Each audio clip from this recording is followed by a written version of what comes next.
বড় ভাই তুমি তোমার জিএফকে যখন অন্য কারোর সঙ্গে কথা বলতে কি ধরে লিও, মানে ধরা পড়ে যায় যখন, তখন ওরা অ্যাক্টিং দেখেছো অস্কার লেভেলের অ্যাক্টিং, যে না বাবু তুমি যেটা ভাবছো সেটা একদম লয়, ও আমার বন্ধু হয়, ভালো বন্ধু, ও দু সম্পর্কে ভাই হয়, তুমি বুঝছো না, তুমি আমার জান হও।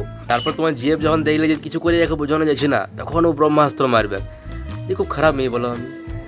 তুমি আমাকে ছেড়ে দাও, দেখো আমি তোমার যোগ্য লই, তোমার মা বাবা আমাকে ভালোবাসে না, তুমিও ভালোবাসে না, তুমিও বিশ্বাস করো না, তুমি আমাকে ছেড়ে দাও, দেখো তুমি ভালো মেয়ে পেয়ে যাবে, আমি তোমার যোগ্য লই। তুমি তখন ভাববে এগুলো শুনি যে না আমি একটু বেশি বকে দিলাম না তো, তুমি বলবে না না দেখো বাবু সাবধানে থাকো, এইটাই চাই, ছেলেগুলো এখনকার ভালো লাগে একদম। আর তখনও বলবে না না আমি একদম খারাপ মেয়ে, তুমি আমাকে ছেড়ে দাও, দেখো তুমি ভালো মেয়ে পেয়ে যাবে। আর ও তোমাকে এরকম ইমোশনাল করে করে করে করে তোমার গান মেরে ক্রাসিন করে দেবে। তারপর দেখবে 2-3 দিন দেখবে মেসেজ কল কিছুই করবে না, আর কল যেই করবো দেখবে কল ধরবে না। 7-8 বার কল করার পর যখন 3 ঘন্টা পর দেখবে কল ধরবে, কোনি বলবে কি হয়েছে বলো, কল কেন করলে তুমি। আর ও যে এরকম বলবে তখন তোমার ভেতরকার প্রেমিক জেগে উঠবে, আর তখন তুমি ভাববে যে না বাবা মা রেগে আছে, তখন তুমি প্রসেনজিতের মতো রাগ ভাঙাইতে চলে যাবে।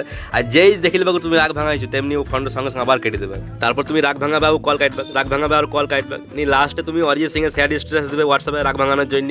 নি বাস ইজ্জতের পুটিটা এরকম করে মারিলাও নিজেই নিজের হাতে। আর একবার ভেবে দেখো ঝগড়াটা শুরু হয়েছিল ওয়ার জন্য, সরি বলার কথা ও, আর বললে কে তুমি। আর যে বোকা চোদা ছেলের জন্য ঝগড়া আছে সেই ছেলেটাকে ব্লক করবে না, কারণ কি ওর খারাপ লাগতে পারে।